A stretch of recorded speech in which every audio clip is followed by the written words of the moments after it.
നേതാക്കളും മുന്നണി പോരാളികളും കൊല്ലപ്പെടുന്നത് ഹമാസിനെ സംബന്ധിച്ച് ഒരു പുതിയ കാര്യമല്ല. യഹ്യ സിൻവാറും ഇസ്മായിൽ ഹനിയയും മുതൽ കഴിഞ്ഞ ദിവസം കൊല്ലപ്പെട്ട അബു ഹംസ വരെ പോരാളികളുടെ ലിസ്റ്റ് ഏറെയുണ്ട്.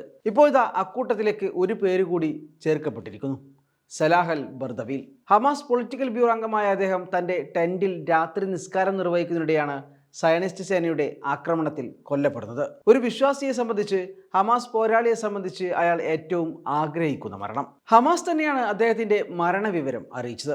ആരൊക്കെ മരിച്ചു വീണാലും അവസാനത്തെ വ്യക്തിയുടെ ശ്വാസം വരെ തങ്ങൾ ഫലസ്തീന്റെ മോചനത്തിനായി പോരാടുമെന്ന് ഹമാസ് പലകുറി പറഞ്ഞതാണ്.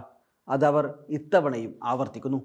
തങ്ങളുടെ പോരാട്ടത്തിന് ഇന്ധനമായി സലാഹ് അൽ ബർദവിലിന്റെ രക്തസാക്ഷിത്വം ഉണ്ടാകുമെന്ന് ഹമാസ് വ്യക്തമാക്കി. തെക്കൻ ഗസയിലെ ഖാൻ യൂനിസിൽ ഇസ്രായേൽ നടത്തിയ വ്യോമാക്രമണത്തിലാണ് ഹമാസ് പൊളിറ്റിക്കൽ ബ്യൂറോ അംഗമായിരുന്ന സലാഹ് അൽ ബർദവിൽ കൊല്ലപ്പെടുന്നത്. അദ്ദേഹത്തോടൊപ്പം അദ്ദേഹത്തിന്റെ ഭാര്യയും കൊല്ലപ്പെട്ടു. കൂടെ ഏതാനും കുടുംബാംഗങ്ങളും കൊല്ലപ്പെട്ടിട്ടുണ്ട്. ഇവർ താമസിക്കുന്ന അൽമവാസി മേഖലയിലെ ടെന്റിന് നേരെ ആക്രമണം നടത്തുകയായിരുന്നു ഇസ്രായേൽ യുദ്ധവിമാനങ്ങൾ നിരവധി ടെന്റുകൾക്ക് നേരെ ആക്രമണം നടത്തി. അതിലൊന്നിൽ സലാഹ് അൽ ബർദവിലും ഉണ്ടായിരുന്നു.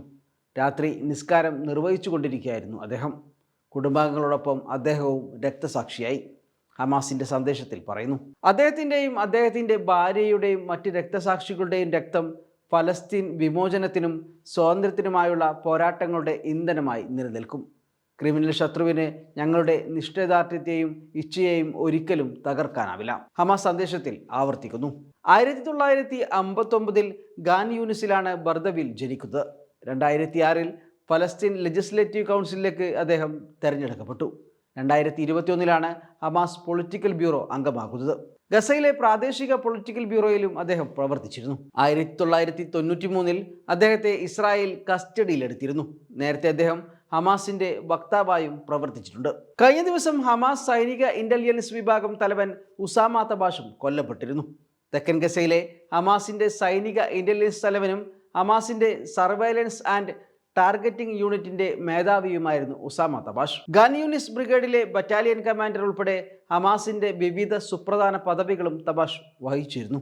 ഇതിനിടെ ഗസയിൽ മാത്രമല്ല, ലെബനനിലേക്കും തങ്ങളുടെ ആക്രമണം വ്യാപിപ്പിച്ചിരിക്കുകയാണ് ഇസ്രായേൽ. തെക്കൻ ലെബനാനിൽ ഇസ്രായേൽ വീണ്ടും ആക്രമണം ശക്തമാക്കി. 2 ദിവസത്തിനകം 130 പേരെയാണ് കൊലപ്പെടുത്തിയത്.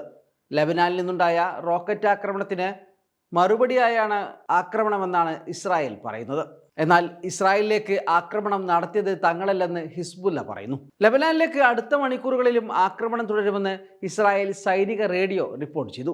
ഇസ്രായേലിനെ ആക്രമിച്ചത് തങ്ങളല്ലെങ്കിലും രാജ്യത്തിന്റെ സുരക്ഷയ്ക്ക് വേണ്ടി ഒന്നിച്ചു നിൽക്കുമെന്ന് മുതിർന്ന ഹിസ്ബുല്ല നേതാക്കൾ അറിയിച്ചിട്ടുണ്ട്. ഹിസ്ബുല്ലക്കും ഇസ്രായേലിനുമിടയിൽ മാസത്തോളമായി തുടരുന്ന വെടിനിർത്തലിനൊടുവിലാണ് ഇസ്രായേൽ വെടിനിർത്തൽ ലംഘിച്ച് ആക്രമണം തുടരുന്നത്. ഗസയിലെ വെടിനിർത്തൽ കരാർ ഏകപക്ഷീയമായി ലംഘിച്ച് ഗസയിൽ ആക്രമണം തുടരുന്ന പോലെ ഇപ്പോൾ ലബനാനിലേക്കും കടക്കുകയാണ് ഇസ്രായേൽ.